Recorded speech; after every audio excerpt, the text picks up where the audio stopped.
আজ মহা অষ্টমী উপলক্ষে মণ্ডপে মণ্ডপে দর্শনার্থীদের ভিড়।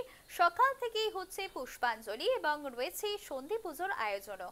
সেই ছবি আপনাদের দেখিয়েছে বিভিন্ন প্রান্তের। আজ এখন পূর্ব বর্ধমানে চলে যাব, সেখানেও সন্ধি পুজোর আয়োজন করা হয়েছে এবং সেখান থেকে রয়েছে আমাদের প্রতিনিধি প্রবীর মণ্ডল। প্রবীর, শুরুতেই তোমাকে জানাই মহা অষ্টমীর শুভেচ্ছা। তুমি এখন যেখানে রয়েছো সেখানেও সন্ধি পুজোর আয়োজন করা হয়েছে, সেখানে এখন ছবিটা ঠিক কি? দেখো, তোমাকেও জানাই এবং আমাদের সকল দর্শনার্থীদের জানাই কিন্তু অষ্টমীর শুভেচ্ছা ও প্রীতি ভালোবাসা। এই মুহূর্তে আমি রয়েছি পূর্ব বর্ধমানের ভাতশালা ঐকতান ক্লাবে। তাদের কিছুক্ষণ আগে কিন্তু সন্ধি পুজো শেষ হয়েছে, যেখানে সন্ধি পুজো বলতে বোঝায় অষ্টমীর শেষ, অর্থাৎ শেষ 24 মিনিট আগে, আর নবমীর শুরু হচ্ছে 24 মিনিট। টোটাল 48 মিনিট ধরে কিন্তু চলে এই সন্ধি পুজো। ইতিমধ্যে কিন্তু সেই সময় ওভার হয়ে যাওয়ায় কিছুক্ষণ আগে কিন্তু সন্ধি পুজো শেষ হয়েছে এই ক্লাবে।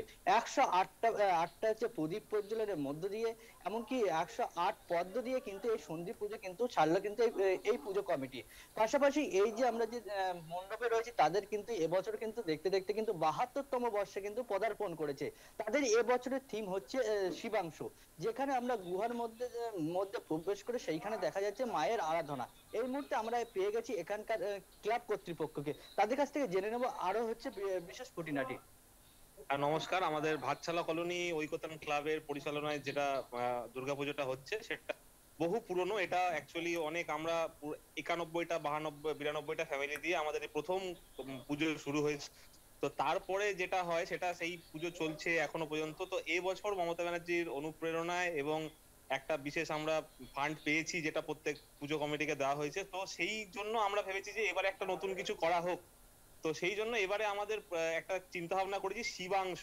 সেটা কি জন্য কি করে করেছি, আমাদের বিভিন্ন শিবের যে অংশ, যেমন গণেশ আছে, বজরংবলী আছে, বা মা মনসা, বা আরো অনেক দেবদেবী যারা শিবের অংশ, তো সেই জিনিসটাকে নিয়ে আমরা একটা থিমের মধ্যে ফোটাতে চেয়েছি। একটা গুহার মধ্যে থেকে এসে মায়ের আরাধনা হচ্ছে, যেটা একদম পুরনো প্রাচীন জিনিস।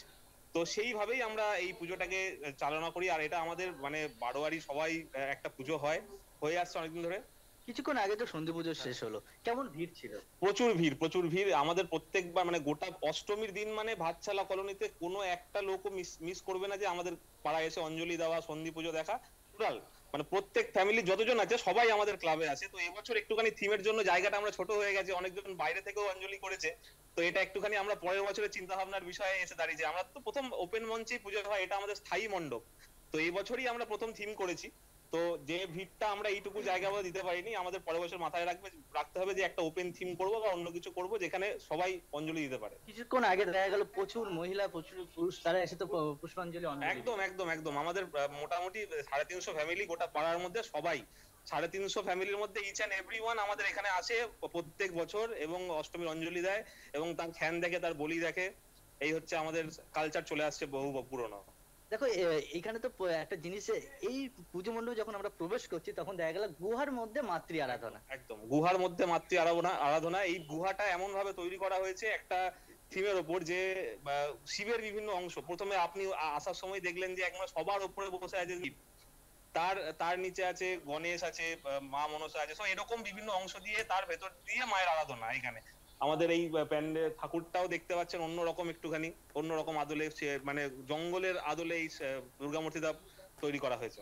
দেখো, শুধু তোমাকে আরেকবার বলে রাখি, এইখানে যে মাতৃ আরাধনা আছে, এখানে আমার পিছনে যে মূর্তিটা রয়েছে, মূর্তিটা কিন্তু একদম অন্য ধাঁচের কিন্তু মায়ের কিন্তু প্রতিমা রয়েছে সুধা। একদমই, তুমি যদি আমাদের মাতৃ প্রতিমা দর্শন করাও। দেখতে পাচ্ছ এইখানে কিন্তু মা এখানে কিন্তু কিছুক্ষণ আগে কিন্তু দেখো পুজো হয়েছে। পাশাপাশি এই যে আমরা মূর্তিটা দেখাচ্ছি, এবার হচ্ছে কিন্তু আমরা যে মূর্তিটা কিন্তু এই থিমের সঙ্গে সামঞ্জস্য রেখে তৈরি করা আছে, সেই মূর্তিটা কিন্তু এই দেখো একদম কিন্তু সরাসরি দেখো সেই মূর্তিটা দেখিয়ে নিয়ে আসছি। একদমই প্রবীর, খুবই সুন্দরভাবে সাজিয়ে তোলা হয়েছে পুজো মণ্ডপ থেকে শুরু করে মাতৃ প্রতিমা। অনেক ধন্যবাদ তোমাকে। আপনারা দেখলেন পূর্ব বর্ধমানের একটি পুজো মণ্ডপের ছবি এবং সেখানেও সন্ধি পুজোর আয়োজন করা হয়েছিল। ইতিমধ্যেই সম্পন্ন হয়েছে সন্ধি পুজো, সেই ছবি তুলে ধরলো আমাদের প্রতিনিধি।